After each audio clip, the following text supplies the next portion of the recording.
Welcome to Unicorns, a podcast series featuring people who have distinctive characteristics and or experiences that make them truly unique, or a unicorn. We are your hosts, my good friend Alberto Lara.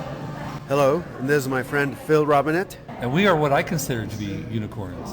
Why is that, you ask? Because we are both electrical engineers and we both perform stand-up comedy. In my opinion, those are two traits that are so diametrically opposed that they instill disbelief in people. In the upcoming episodes, we will feature guests and their stories, demonstrating how the world is filled with more unicorns than one might think.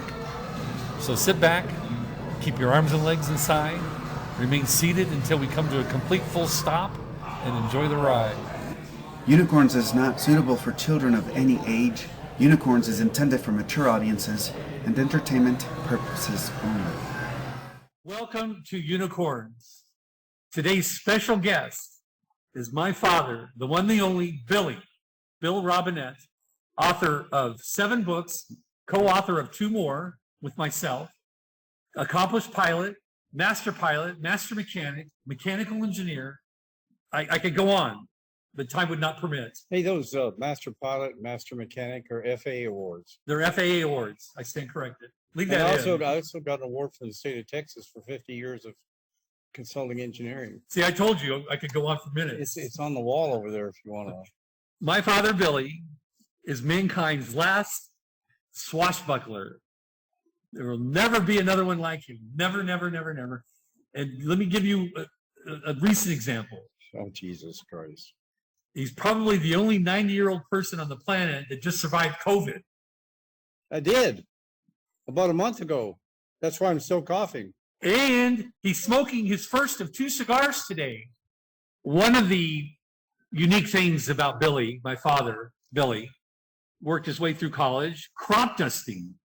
So I'm going to let him tell you what a typical school semester and school year would entail as you work your way through college to get a degree in mechanical engineering, and you're working your way through college by crop dusting.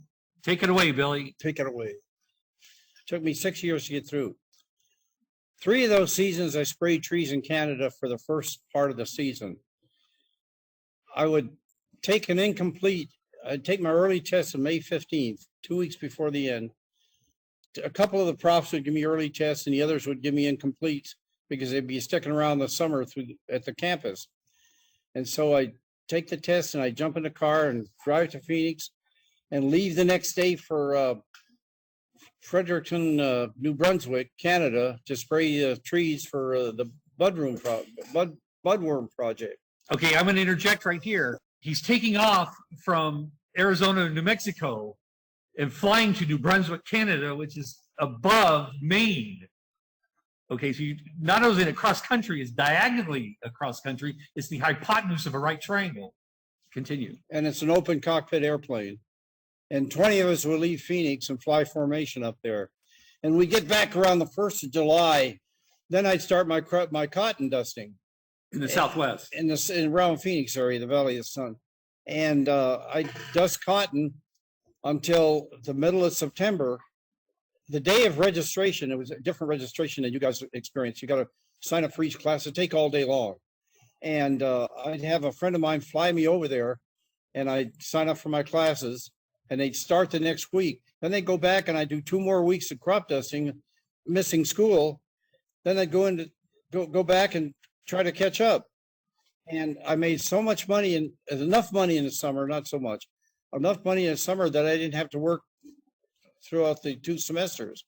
Whereas my buddies would be doing their menial tasks like bartending or night watchman or working their 20 hours a week, so they could get by. I did that until I graduated. In 1953, I was flying a crop duster and I was taking off from the Wadworth Ranch, half-mile strip, and one of my competitors was at the other end doing the same thing I was doing, and we met halfway down the runway head on. That's in my Skin of My Teeth book. And the airplane exploded. And oh yeah, it was a harrowing goddamn ride for the rest of it. And all of a sudden I wake up in a cockpit and the fire is coming up this way, and burning the shit out of me. And I having trouble unhooking my seatbelt, and I gave up. I was going to die. but all of a sudden it broke loose and I jumped over the side and hit the ground, which didn't help because my hands were burned very badly. And I got up and I started running and I flicked my goggles off, which were later found, and kept running in a straight line. I sighted in on a distant object so I wouldn't run in circles and go back to the airplane. And this kid came up and grabbed me from behind and started taking my suit off. I had coveralls over my street clothes. They were on fire. And he started peeling them off. He got them down to my ankles. And I heard 2 explosions behind me. I thought they were fuel tanks exploding, but later on I deduced that they were the tires exploding. But I heard those explode, and I tried to run again. Of course, my suit was down my ankle. I fell over on the ground, flopping around like a fucking fish out of water, with this one guy with his goddamn knee on me, trying to keep me calm. And then he led me around the airplane to my competitor, who was also burned. The skin was hanging from his arms. Oh yeah, it blew the skin off my face and my hands and my arms. It's an explosion what came back. I saw a ball of fire come back. So you were 22 at the time, correct? I thought I was 21. Okay, close enough. So I'm going to back up just a second. A typical school year for you would be to leave in mechanical engineering, to leave 2 weeks early. Yes. And miss out on the reviews. Yes. And all of that necessary stuff that people rely on to take a final. You would miss out on that. Yes. Take the final either early before the reviews or when you got back 2 months later. When I come back from Canada in the airplane, I'd stop at Las Cruces and take the final and take a couple of them, the rest of them. Okay. And so then you continue crop dusting for the rest of the summer, and you'd have to start school 2 weeks late. Yeah. So you missed what is arguably, or even inarguably, the most crucial moments of a semester. It wasn't all that difficult because I cheated a lot. Now, I must advise you, what? As a shithouse lawyer, there's no statute of limitations on cheating in college. Bullshit. Okay, so Billy. Yes, sir. Next question. Yes. How many power lines have you flown into? 4. 4. And these are high voltage distribution power lines. One was 205,000 volts. That was only a couple of years ago. It was 5 years ago when he was 85. Yeah. And it's on the cover. The artist's depiction of that is on the cover of his book, Run, Billy, Run. Yes, it is. The last power line strike of 205,000 volts. Tell us about that. There's a fly-in at this airport 30 miles south of here called Cottage Grove. And 205,000, there's some secondary wires and then this lone fucking cable that's about that big around on top of it with no ball running over the airport. It didn't have a ball on it. I had lunch with my friends and I was a little tired. And I went out and I said, well, I'm going to go home. And I got in the airplane with a friend of mine and I decided to give him a buzz job. I set it up and I made a run at it. And damn if I didn't hit that wire. It didn't have a ball on it. But I could see the other secondary wire, the underbuild. I could see it. But that was about 9 feet higher. And I took it right out there below the prop or below the spinner. I just kept on going. I carried some of it back. It's hanging on the wall over there. I carried some back to the airport. I started a fire. The cops came out. They wanted to arrest me, but I was already gone. And then they notified the FAA and they got on my ass. They sent the sheriff out to my house to give me a summons for public endangerment. I had to hire a criminal defense attorney. Took my license away for 135 days. The FAA did. And I didn't think it was such a big deal because that was my 4th wire strike. Everybody thought it was a big deal, but shit, I did this before for a living. I took one out of Mexico when I was dusting cotton down at Mexicali. It was 69 kV, and I carried 100 feet of wire that was strung between my landing gear and my tail wheel. And when I tried to make a landing, it got my wingtip and everything. It just trashed the fucking airplane. And I tried to make my landing. I could feel this jerking, the wire was dragging. So I added power, went around, looked in the sun, and then I loaded the airplane again and put my last load on the cotton with a damaged air. I could only turn one way. I couldn't turn to the right. I could just do left turns. But that's good enough because, you do enough left turns, you're back where you started. Okay, let's go back to the last one, if I may. He was at a fly-in, and he was hot dogging. He was fucking showing off. Uh-huh. And he's been at okay, I don't live in Oregon. No, you don't. And I've been to that airport and that fly-in like a half a dozen times, okay? He goes every year for 30 or 40, 35 years. So he knows that. He goes there for lunch and drives down there. He knows that airport like the back of his hand. Yeah. So the ball on the wire is irrelevant, number one. When we were driving down there recently, I said, I want to see the wire you hit. He was flying between a row of fucking hangars of the width of 2 cars, so 40, 50 feet. That's right. And the wires were right above the roof of the hangars. He was at the level of the hangar roofs, buzzing his friends. Now think about that. Well, I don't have any good depth perception, so I didn't know how high it was. I was flying blind in my left eye for 17 years, crop dusting with vision out of my right eye only. No depth perception. Oh yeah, I did it. This is no bullshit. But you can compensate. And if we had 5 or 6 hours, I'll tell you how I compensated. But anyway, that's one reason I pushed it to get through college, because I knew my time was limited. In order to keep flying while I was crop dusting, I had to take a medical flight test from the FAA. Wiley Post only had one eye. And so I went to Albuquerque out of Las Cruces, and this Frank Kazir was an FAA guy. He gave me a check ride. I passed, and I got my license, which said issued on the basis of medical flight test. So I flew, but I didn't tell him what I was going to do with it. The dumb shit, I was flying crop dusters for about 3 years. Yeah, 3 years before they finally caught me. I was, I do this, my goddamn test, and and the doctor never did catch on until finally he caught on. I could fly an airplane very well. And so he asked me to check my depth perception. He says, fly the whole length of the runway 5 feet off the ground. I got to think, you dumb shit. I do this all the time for a living. And let me tell you another thing. I was coming back the following year, the summer after I got my medical fits and went up to Canada, spray trees, and I was ferrying back. Now this is Cutter Car Aviation on the West Mesa Airport from Albuquerque. It's up there in the hill above the valley. It was a dirt strip and an administration building and a restaurant. And I was coming back from Canada with my wingman or partner, and we landed there, and we were going to have lunch, and he was going to carry on to go to Phoenix, and I'm going south to Las Cruces. When we landed the airplane, we drew a little bit of a crowd because these are biplanes, unique. And there was Frank Kazir, the goddamn guy that gave me my medical. He's standing on the stoop, and I walk up right by him, and he's staring at me.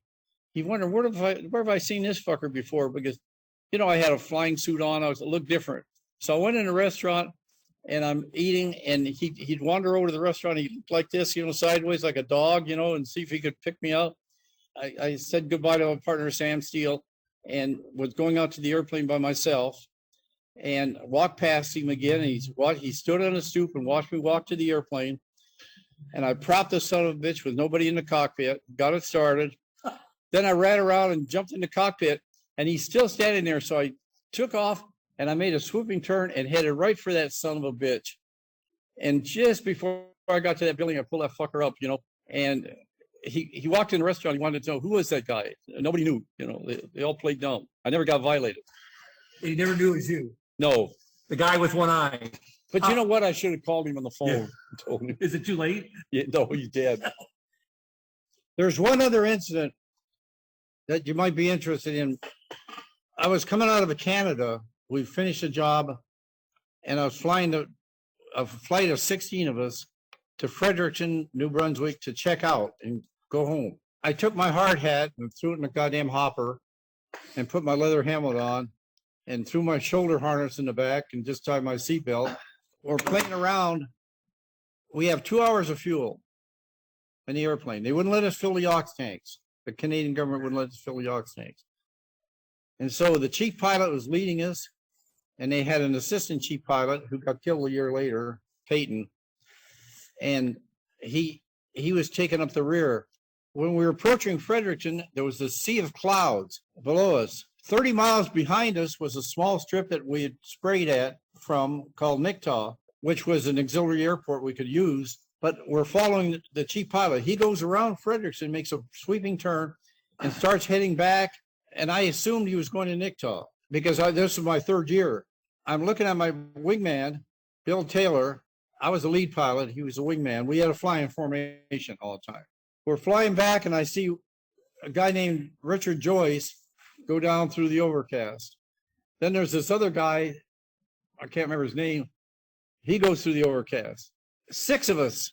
As I'm flying back, Bill Taylor peels off. We're on top of this overcast, but there's patches with high ground below us. We're leaving it.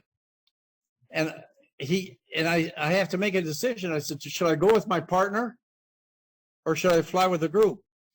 Well, I remember thinking to myself, if I get in that pattern with 13 other people, all of a sudden fighting for the runway, I may run out of fuel in those trees.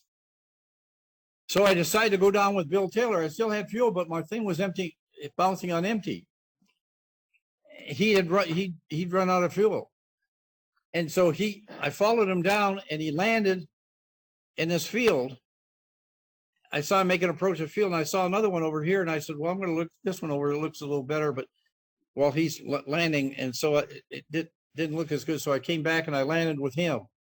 So we landed in this field. We parked the airplanes, and this guy pulls up. I got a 15-minute radio interview out of this, and the name of the guy is it's on the deal. Anyway, so he gives us a ride to this store, country store, have rolls and shit, coffee. And I call a flight service station in Fredericton, and they say, oh boy, we're glad you're accounted for. There's six airplanes that went down out of that 16, and you're 2 of them. And so he said, I said, well, we can fly in there, and he says, so we went to the bulk station and we talked the guy into building the corporation for 55-gallon drum. The guy drives out there and we transfer it in 5-gallon cans and put it in the airplane. And we save enough for the guy that took us around, put it in his car, went back to the store, and I called him again. And they said, okay, I said, we're going to take off and we're going into Fredericton. What's the weather like? He says, it's 7 miles and 7,000 feet high and 7 miles. Plenty of room. I don't have any charts, but I've been there a couple of times the year before. I was sitting on my charts. And so I said, well, we're going to go for it. We take off and we get on the road and we started for Fredericton. And that fucking ceiling came down to where there was no visibility hardly. And I'm flying on the goddamn road and I don't have my charts. We're hitting Fredericton and I'm flying between the buildings through town and I missed the turn off to the airport. I was looking for the guy so I could do a left turn and go to the airport. I miss it. I fly outside the city limits between 2 of those fucking antennas, radio antennas on both sides of the road. And he's behind me. I'm looking over my shoulder and he's chasing me, I got to think, what was old Bill Taylor's thinking about, I get out there enough distance till I know that I'm overshot it so I could come back. I make a procedure turnaround, come back on the highway. I look over my shoulder and there he is behind me in a procedure turnaround. We fly down the highway and this time I hit the road. I hit the right one. I turn right, go to the airport and land and pull up to the gas pumps. Pissed off at the guy that told us we had 7 miles and 7,000 feet. As I'm walking to the terminal building, this line boy was pointing to this newscaster's truck. And he says, he's one of them, pointing to me.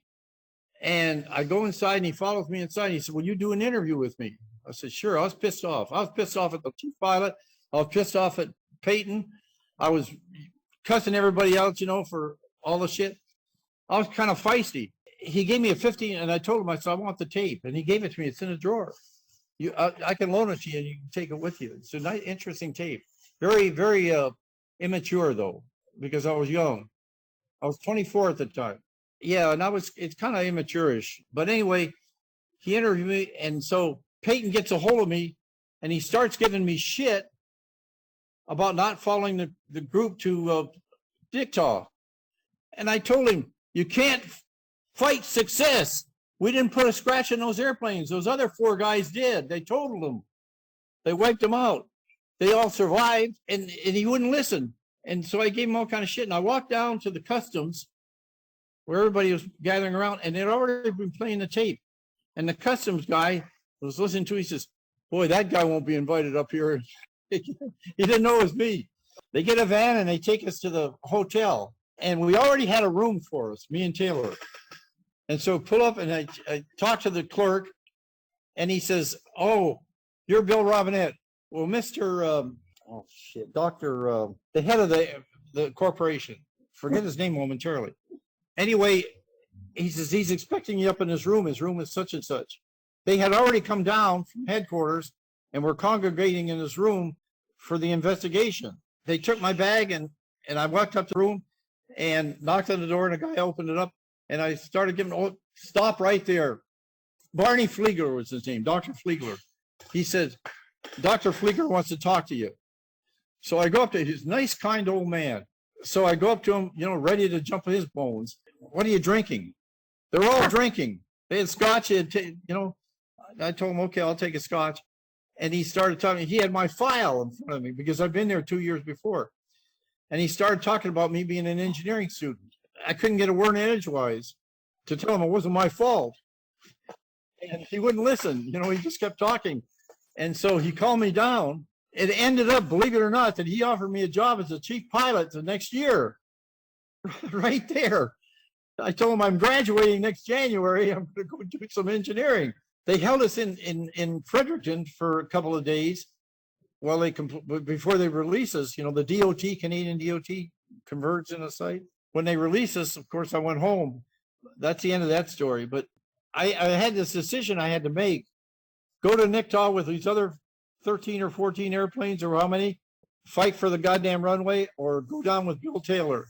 And I went down with Bill Taylor. And the guy interviewed me, and I got a 15-minute tape, which I'll let him have if you're so interested in listening to it. But I want you to forgive my juvenile responses to his questions. But Peyton, of all things, a dumb son of a bitch, he gets killed up here in Oregon the next year, spraying weed. Tell us the next death-defying experience. Yeah, okay, that's a good story. The ceiling was 100 feet off the ground from Santa Teresa, going, we were at Sunland Air Park at the time. And he was we had a deadline, we had 2 engineering offices, and he was flying from El Paso to Phoenix to deliver drawings. This is pre-internet. He was delivering original construction drawings to our Phoenix office to meet a deadline. So it was a sacred deadline. Okay, go ahead. So I take off and I'm flying on the desert toward Deming, and I'm just below this overcast. I have my needle and ball. The needle and ball was electrical. I threw the switch to turn it on, but the circuit breakers popped. And when it's sitting idle, it says you're straight and level. The ball's in the middle and the needle's straight up and down. Then I started seeing this hole up there in the scud. And I said, I can climb up through this son of a bitch and get on top. A lot safer. I went ahead and poured the coal to it. And I'm only 10 miles from El Paso, Sunland Air Park. I started up through that thing. And all of a sudden, I'm starting in a left turn. I didn't know which way I was turning. And the fucking needle and ball still stagnant, just sitting there.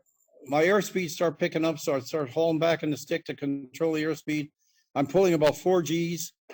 And I'm in a spiral dive. And I didn't, the compass was spinning like, I didn't know which way I was turning. The compass was spinning. I tried to make that out, and so, I figured, well, shit, I'm just going to spiral into the ground because I didn't have much room below that overcast. I broke out of that overcast, and believe it or not, Las Cruces looked like a pie tin of lights, and it was standing on edge. Roll that airplane level, bang, stopped it on a dime. Looked over the side and shit, I couldn't have been 100 feet off the ground. And continued on, bucking headwinds. And I get to Phoenix and that whole valley is covered with fog. And I'm running out of fuel because I'm pushing headwinds. That whole valley clear, as far as you can see toward Tucson. there was a dead silence. Nobody was talking on the radio. So I called Scottsdale Tower and because I was going to cross their airspace and, and they said, well, we're closed, blah, blah, blah. And Deer Valley Airport was closed. And I said, can you find me an airport I can land at? Everybody was closed. Because of the weather. Yeah, because I have the layer of fog and it looked like a sea. And as the terrain north of Phoenix went up, it looked like a beach where the overcast intercepted the ground. I was in deep shit. So I said, well, the only thing I can do is fly up north over the desert, hit I-17 and land on the freeway. So I turned the airplane, went north and intercepted the shoreline. And I called my control tower at Deer Valley Airport and tell them I'm going to try to get down the freeway and get underneath it. And as I'm flying, I'm running out of fuel. And as I'm flying, I run right over a house. It had a break in the overcast of a friend of mine, Ray McLean's.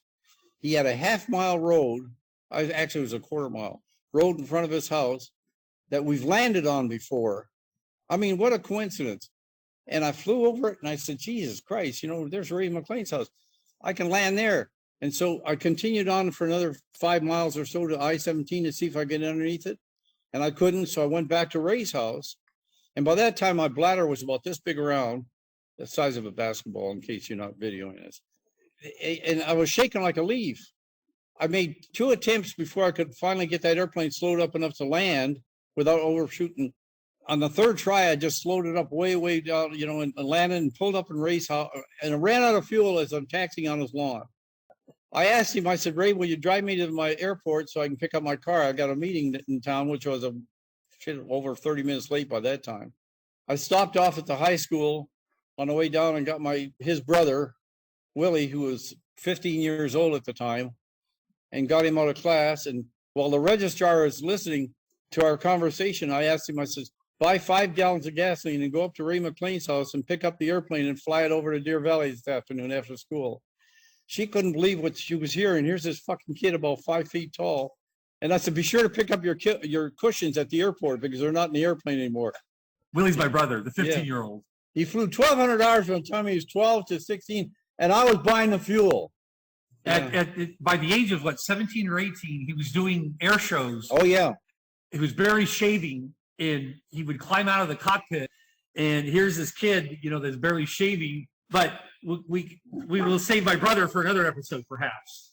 Just for some perspective, Billy was in a vertical spiral nosedive over Las Cruces, 0 visibility. Not over Las Cruces, 40 miles from Las Cruces. Okay, near Las Cruces.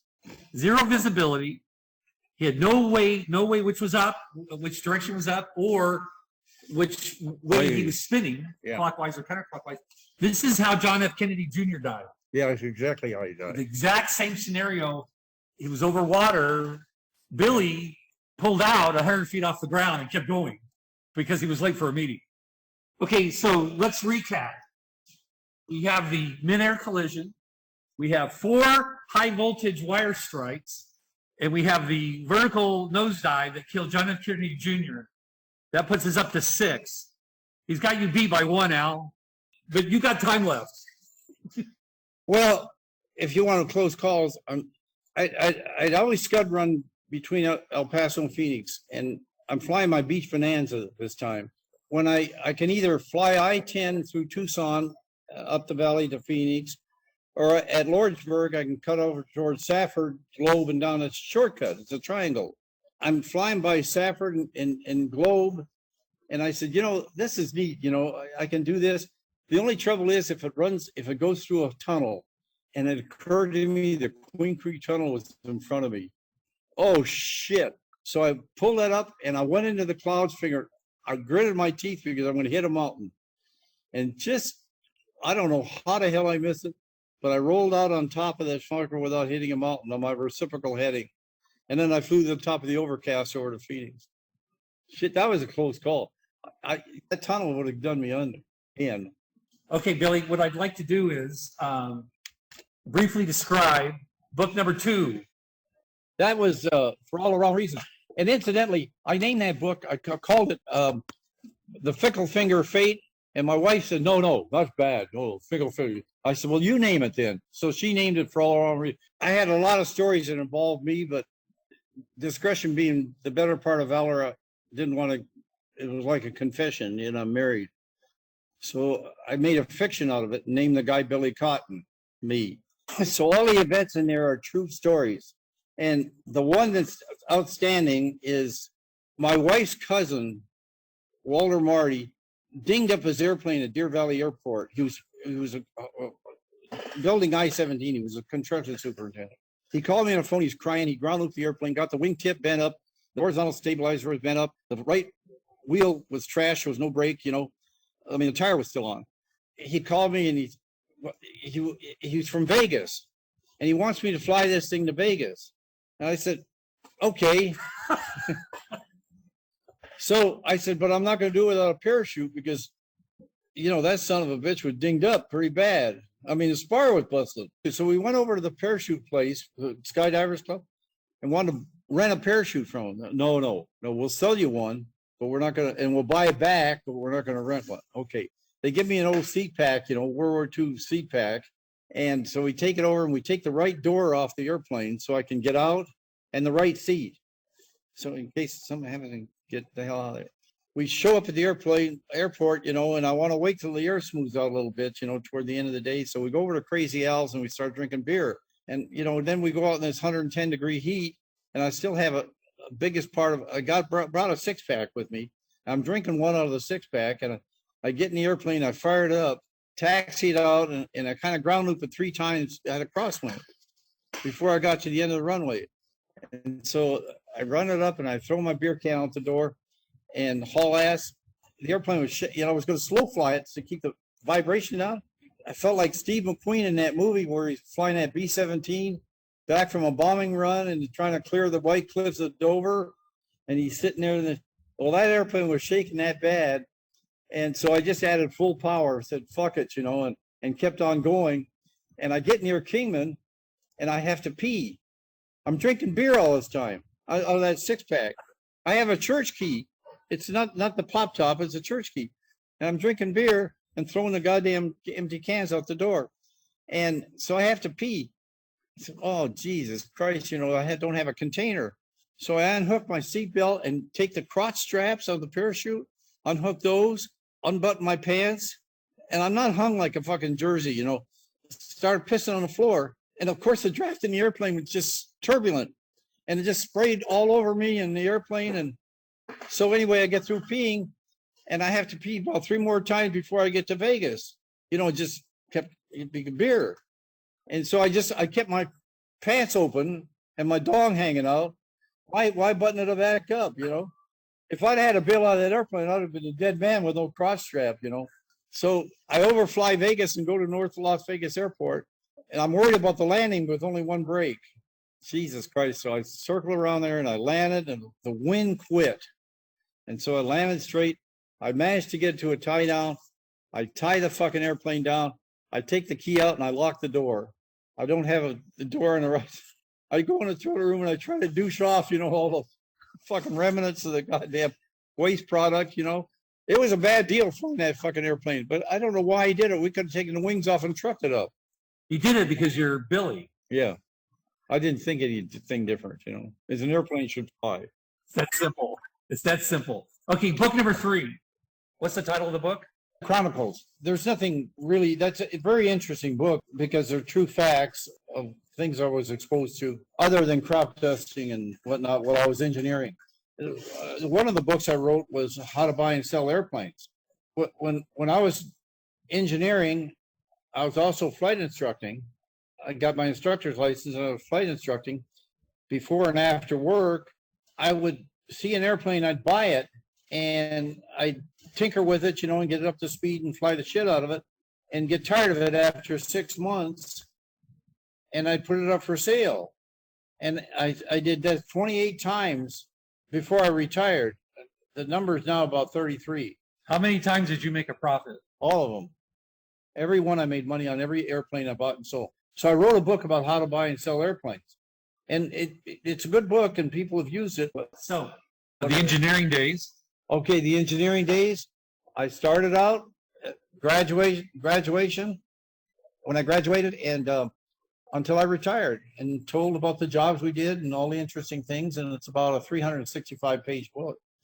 I'm glad I put that down in writing because, you know, of all the things I've done, that seemed to me the most constructive thing that happened. Okay. And by the way, all these books are available on Amazon.com or through my dad, Billy, or myself. Unicorns is brought to you by Opulent Works, created by Phil Robinet, executive producer Alberto Lara.